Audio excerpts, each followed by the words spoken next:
Je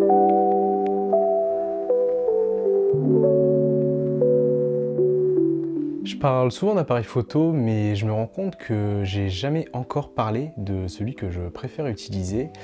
Et non, c'est pas un gros boîtier avec plein de réglages possibles, mais c'est vraiment ce petit appareil photo, le Ricoh R1, qui tient facilement dans la poche et que j'ai quasiment tout le temps avec moi. C'est un appareil que j'ai acheté il y a un peu plus d'un an à une braderie, et quand j'ai vu le prix, 60 €, j'ai pas du tout hésité parce que c'est un appareil qui en fait vaut aujourd'hui pas loin de 200 €, et je cherchais un appareil compact, simple, un peu point and shoot, avec une excellente qualité d'image, et c'est vraiment ce qu'offre ce boîtier. En plus avec la télécommande et la notice, c'était une occasion en or pour le coup. Habituellement, c'est un boîtier qu'on trouve, donc voilà, comme je disais, autour des 150-200 € d'occasion, quand ils n'ont pas l'écran LCD défectueux. Ça, c'est un point sur lequel je reviendrai plus tard, mais coup de chance, celui-là ne l'a pas, il fonctionne parfaitement. On dit souvent que le meilleur appareil photo, c'est celui qu'on a avec soi, et pour le coup, c'est exactement ce que me procure le Ricoh R1.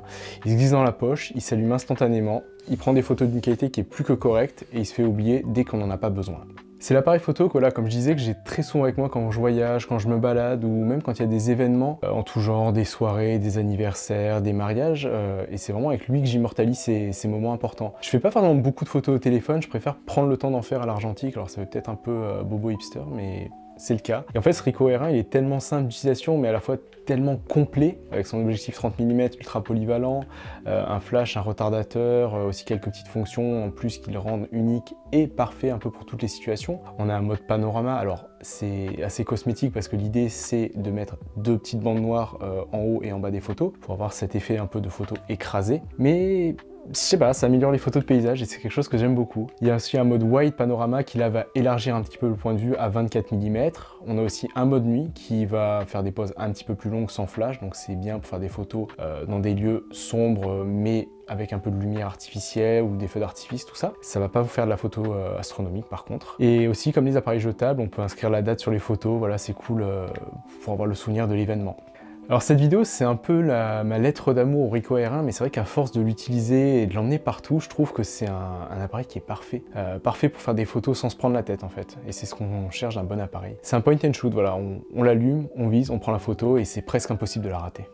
Il est également hyper bien pensé dans son utilisation en fait, parce que quand vous changez la pellicule, elle va complètement se dérouler de l'autre côté, ce qui fait que si vous ouvrez l'appareil par mégarde et que vous avez déjà commencé votre pellicule, l'autre partie sera enroulée à l'intérieur, donc vous n'allez pas perdre toutes vos photos, et c'est quelque chose qui devrait être sur tous les appareils, en fait, c'est juste génial. Pourquoi les autres ne l'ont pas? Parce que le nombre de fois où accidentellement on a ouvert un appareil, on se rend compte qu'il y avait une pellicule, voilà, ça m'est jamais arrivé. Bon, j'ai un peu menti quand je dis que cet appareil était parfait, parce qu'au début je parlais de l'écran LCD qui était défectueux, et ça c'est un problème qui est très connu sur les Ricoh R1. En fait, avec le temps, l'écran qui est au-dessus finit par lâcher, et c'est impossible de voir combien de photos il reste, ou de voir le mode photo qui est sélectionné sans cet écran. Il fonctionne toujours tout aussi bien, mais voilà, je touche du bois pour pas que ça m'arrive, ou qu'à force de vadrouiller partout avec, il me lâche pas. Mais c'est sûr que pour le 10e du prix d'un Contax T2, qui est un très bel appareil, j'hésiterai pas une seconde à racheter ce boîtier, à de nouveau l'emmener avec moi le jour où il me lâche. Voilà, c'est ma petite lettre d'amour à ce boîtier.